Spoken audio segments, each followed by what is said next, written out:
जय हिंद साथियों। आज हम सभी आपके साथ मिलकर सामाजिक एवं ग्रामीण परिवेश की तैयारी करेंगे, जहां पर ये 25 नंबर की पक्की तैयारी होगी और हम ये कोशिश करेंगे कि 25 में 25 अंक कैसे लाएं। और इसके लिए सामाजिक एवं ग्रामीण परिवेश एक महत्वपूर्ण टॉपिक है, एक महत्वपूर्ण विषय है। खासकर अगर आपको लेखपाल परीक्षा देनी है तो लेखपाल में ये एक महत्वपूर्ण सिलेबस के रूप में है। तो चलिए आज की सीरीज की एक एक करके क्रमवार रूप से हम लोग पढ़ेंगे और ये सीरीज आप सभी को परीक्षा को ध्यान में रखकर तैयार की गई है और महत्वपूर्ण तथ्यों को उन्हीं तथ्यों को रखा गया है जहां सबके परीक्षा में बार बार या कई बार सवाल पूछे जाते हैं। पहला टॉपिक हम लोग को पढ़ना है कृषि एवं पशुपालन। ये काफ़ी इंपॉर्टेंट है, काफ़ी महत्वपूर्ण है और साथ ही साथ इसको सीरीज को पूरा पढ़ने के बाद इसकी practice set e learning with Durgesh पर मिल जाएगी। ये निःशुल्क क्लास आप सभी के लिए देश हित में, राष्ट्र हित में। इस वीडियो के अंत तक आप कॉपी कलम लेकर बने रहिएगा, जहां जरूरत पड़े इसकी स्क्रीनशॉट रख लीजिएगा। आइए हम बात करते हैं सबसे पहले उत्तर प्रदेश की, कि हम लोग उत्तर प्रदेश स्पेशल भी पढ़ लिए आपके साथ। उत्तर प्रदेश स्पेशल में ही आपको साथ ही साथ 25 नंबर की ग्रामीण परिवेश, सामाजिक और ग्रामीण परिवेश को भी पढ़ना रहता है, जिसे ग्राम विकास के भी नाम से जानते हैं। तो उत्तर प्रदेश एक कृषि प्रधान राज्य है। आपको भी विदित होगा, पता होगा कि उत्तर प्रदेश एक कृषि प्रधान राज्य है। यहाँ की लगभग 72.8% जनसंख्या किस पर, कृषि पर निर्भर है। ध्यान दीजिएगा कि जो उत्तर प्रदेश है इसकी लगभग 73% माने 72.8% जनसंख्या जो है कृषि में पर निर्भर है, कृषि कार्य में संलग्न है। अगर हम बात करें देश की कुल कृषि भूमि का लगभग 20% भाग उत्तर प्रदेश में। अगर पूरे भारत को हम 100% मान ले, अगर पूरे देश को हम 100% मान ले तो यूपी अकेले 20% भाग पर कृषि करता है। अगर खाद्यान्न उत्पादन की बात करें तो भारत के कुल खाद्यान्न का अकेले 18% हिस्सा से उससे ज़्यादा उत्तर प्रदेश में किया जाता है। बहुत ही महत्वपूर्ण भाग है। मतलब हमारे पास जो कृषि योग्य भूमि है पूरे भारत का 20% है और पूरे भारत का 18% खाद्यान्न हम उत्पादित करते हैं। मतलब उत्तर प्रदेश। आगे देखते हैं कि उत्तर प्रदेश का कुल जो भौगोलिक क्षेत्रफल है वो 240.93 लाख हेक्टेयर है। इसमें लगभग 190.41 लाख हेक्टेयर, अर्थात हम यूँ कह सकते हैं 79.03 भाग कृषि योग्य है। माने हर एक पॉइंट आपके लिए महत्वपूर्ण है। इसकी स्क्रीनशॉट रख लीजिएगा। वैसे इसकी क्लास खत्म होने के बाद टेलीग्राम पर इसकी पीडीएफ मिल जाएगी या ई लर्निंग विद दुर्गेश का ऐप डाउनलोड करके भी आप वहाँ से प्राप्त कर सकते हैं। आइए ध्यान से देखते हैं हम लोग। आगे है कि उत्तर प्रदेश में 74% कृषक सीमांत कृषक हैं, जिनके पास प्रदेश की कुल भूमि का लगभग 31% भूमि है। मेरा एक सवाल है आपसे कि सीमांत कृषक किसे कहते हैं। जितने भी लोग इस वीडियो को देख रहे हैं आप लोग जरा फटाफट कमेंट करके बताइएगा कि सीमांत कृषक किसे कहते हैं, क्योंकि अब की बार एक सीट हमार। फटाफट सभी साथी कमेंट करें और बताएं कि सीमांत कृषक किसे कहा जाता है। प्रदेश में जोत का औसत आकार लगभग 0.91 हेक्टेयर है। उत्तर प्रदेश की जलवायु विविधता के कारण इसे 9 कृषि जलवायु प्रदेशों में बांटा गया है। पूछा जाता है कि उत्तर प्रदेश को कुल कितने जलवायु क्षेत्र में बांटा गया है। इसका जवाब होगा 9। रट लीजिएगा, ये बहुत ही यूनिक, बहुत ही महत्वपूर्ण प्रश्न है सभी के लिए, जितने भी लोग इसकी तैयारी कर रहे हैं। आइए देखते हैं कौन कौन से हैं। सभी लोग ध्यान से देखिएगा, जहाँ जरूरत पड़े स्क्रीनशॉट कर लीजिएगा। देखिए आप सब लोग टेलीग्राम पर दुर्गेश्वर सर्च करिएगा बिना स्पेस के, ई लर्निंग विद दुर्गेश आएगा, उसे ज्वाइन कर लीजिएगा, जहाँ सभी क्लास निःशुल्क आप लोग को देश हित में, राष्ट्र हित में मिल जाएगा। पहला है भांवर एवं तराई क्षेत्र। पहला आपको दिख रहा होगा कि भांवर एवं तराई क्षेत्र।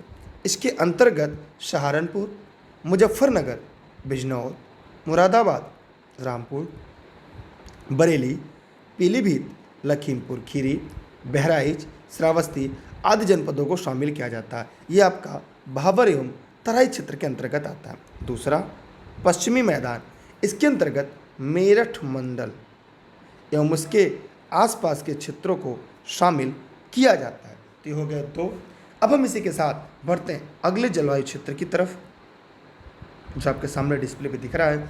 तीसरा दक्षिणी पश्चिमी समशुष्क मैदान। कौन सा? दक्षिणी पश्चिमी समशुष्क मैदान। इसके अंतर्गत आपका आगरा मंडल, उसके आसपास के जो क्षेत्र है उन्हें सम्मिलित किया गया है। चौथा है मध्य पश्चिमी मैदान। इसके अंतर्गत बरेली एवं मुरादाबाद मंडल के क्षेत्रों को शामिल करते हैं।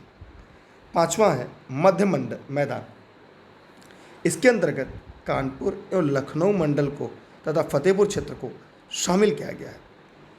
अब हम बात करते हैं छठा, बुंदेलखंड का प्रदेश, इसके अंतर्गत झांसी चित्रकूट मंडल के क्षेत्र को शामिल किया गया। ये भी इम्पोर्टेंट है क्योंकि यह परीक्षा के सिलेबस में है, पाठ्यक्रम में है, सिलेबस के आधार पर ही हम आपके लिए वीडियो लेकर आए हैं।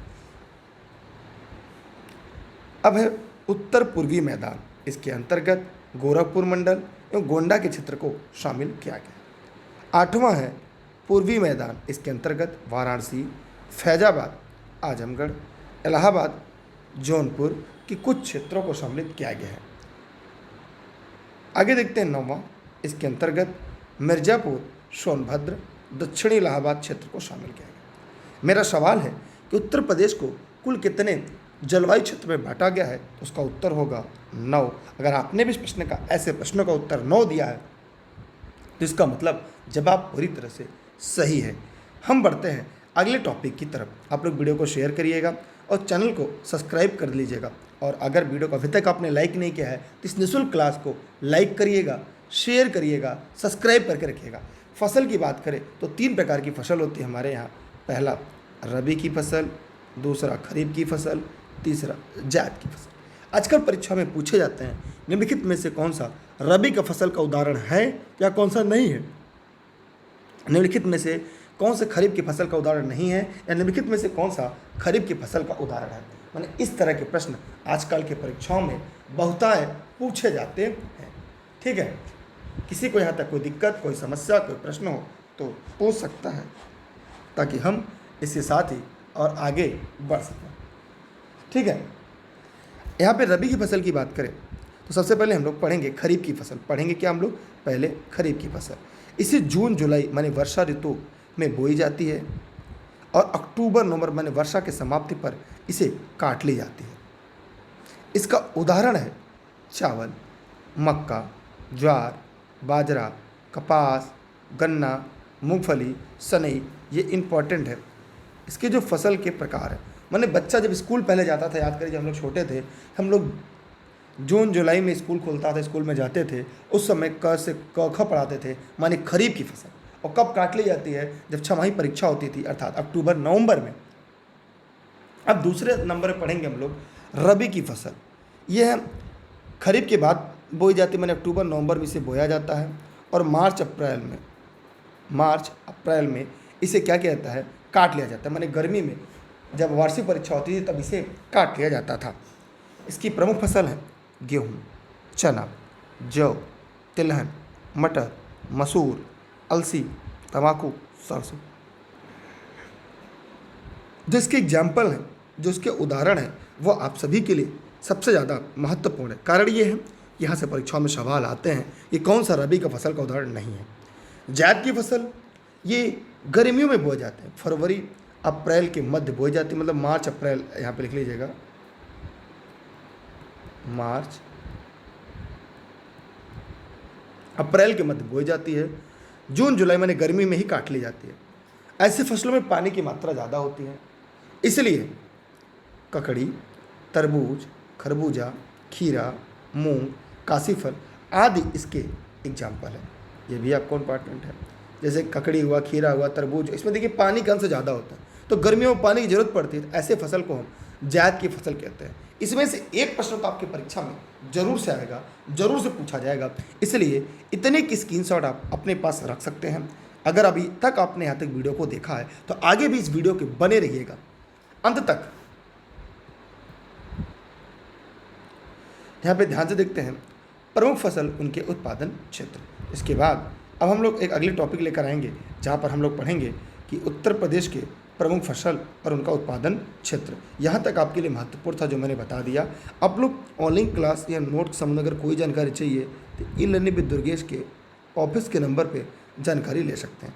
ये सभी क्लास जनपद जौनपुर से आप सभी के लिए संचालित की जा सकती है, जहाँ पर घर बैठकर सभी क्लास नोट्स आप सभी प्राप्त कर सकते हैं। इस वीडियो को शेयर करिएगा, लाइक नहीं किया तो लाइक करिएगा, वीडियो को सब्सक्राइब करके बेल आइकन दबाइएगा। हम मिलते हैं इसके बाद एक अगले वीडियो सीरीज में, इसके एक अगले टॉपिक के साथ। तब तक के लिए थैंक यू। जय हिंद, जय भारत, क्योंकि अभी की बार एक सीट हमारा।